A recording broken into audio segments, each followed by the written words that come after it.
Slogan দিচ্ছিল না, আমরা একসঙ্গে 10টি ফ্লাইওভার ওই এলাকা আমি নিজে ওপেন করে দিয়েছি। রাসেল তো জানে ওই এলাকার মানুষ।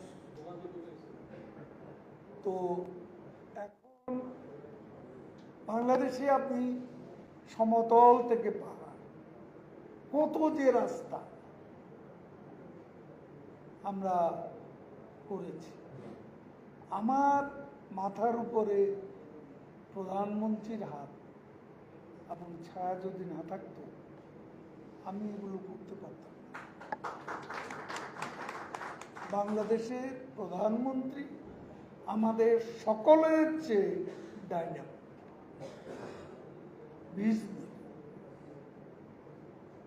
এবং সে কারণে বাংলাদেশ আজকে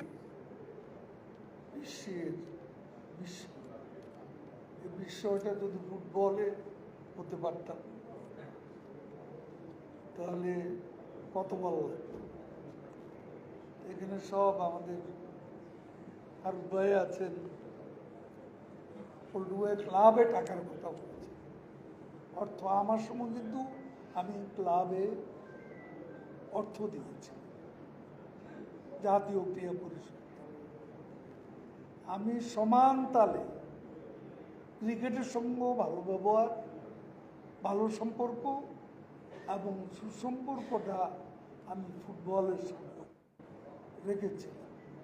সংগঠকরা সবাই আমার ঘনিষ্ঠজন, কাজে আমার এ ব্যাপারে কাজ করতে কোনো অসুবিধা হয়নি। এখন রাসেল কিছুদিন আগে দায়িত্বে ছিলেন। এখানে আমাদের সংস্কৃতি প্রতিমন্ত্রী আছে, তিনি খুবই যোগ্য এবং সাংস্কৃতিক অঙ্গনে ভালো কাজ করতে পারবেন, এই আস্থা নিয়ে প্রধানমন্ত্রী তাকে কালচারের দায়িত্ব দিয়েছে। আমিও ছিলাম একসময় কালচারের দায়িত্ব ছিল।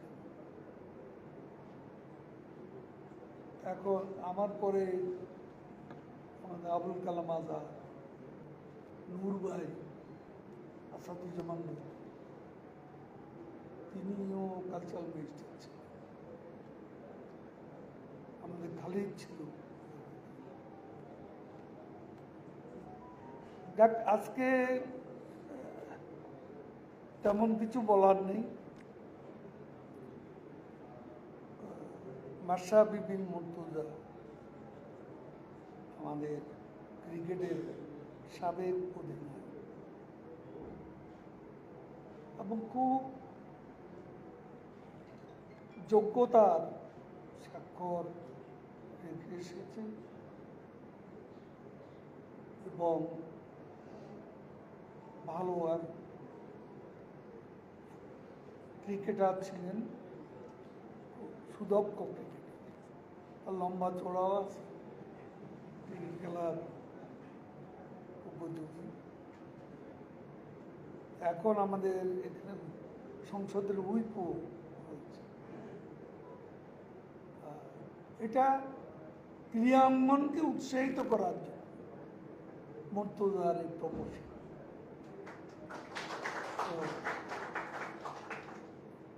এটা তার আমন্ত্রণে আমি এসেছি। আমাকে বলেছিল যে ½ মধ্যে ছেড়ে দিবে। ½ কয়টাতে চলে গেছে। আগে বক্তব্য দেয়া যায় না, দেয়া উচিত নয়। তারপরেও ভেবেছিলাম যে আর একটু আগে, কারণ আমার আবার পার্টি যেতে হবে, কিছু কাজ আছে, আমার তো দলও চালাতে হবে। সরকারি আমার মন্ত্রণালয়ের দুটা উইং, একটা সেতু আর একটা সড়ক, দুটাতে আমার যেতে হবে ভাগাভাগি করে, সময়টাকে স্প্লিট করে। পল্টু ভাই অনেক কথা বলেছেন। আমি বাংলাদেশে ক্রীড়াঙ্গনের জন্য আমার যে কমিটমেন্ট সেটা এখনো আছে। যদি কোনো প্রয়োজন হয়, আমার মনে হয় না প্রয়োজন হবে, আপনারা কথা বললেন, কারণ উনি নিজে ক্রীড়াবান্ধব। উনি চান যে বাংলাদেশে ফুটবল, ক্রিকেট সহ খেলাধুলা বাংলাদেশ আরও এগিয়ে যায়। এইটা ওনার মাথা আছে, সব চেতনায় আছে। কাজে ওনাকে কারো বুঝিয়ে বলার প্রয়োজন নেই। আপনারা দাবিটা ঠিকমতো করতে পারলে সব দাবি পূরণ হবে। পল্টু ভাই, she is now at 84. He is now at 84. এই বয়সেও কত প্রাণবন্ত। তো ওনার অভিজ্ঞতা আছে, সে অভিজ্ঞতাটা আপনারা কাজে লাগাতে পারেন। তো সংগঠক হিসেবে, উনি খেলোয়াড় হিসেবে আমার ঠিক জানা নেই, উনি বলেন ক্রিয়া শিক্ষক। পল্টু ভাই আজকে এখানে সভাপতি, বিশাল একটা কমিটি করেছেন। আমি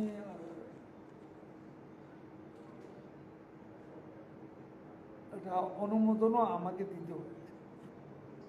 আমাদের উপকমিটিগুলো, জেলা কমিটি, আগে নেত্রী অনুমোদন দিতেন, ইদানিং তিনি পাওয়ারটা ডেলিগেট করেছেন। এখন আমি যাক, আমি একটু ওই সাংবাদিকদের দু একটা প্রশ্ন আছে।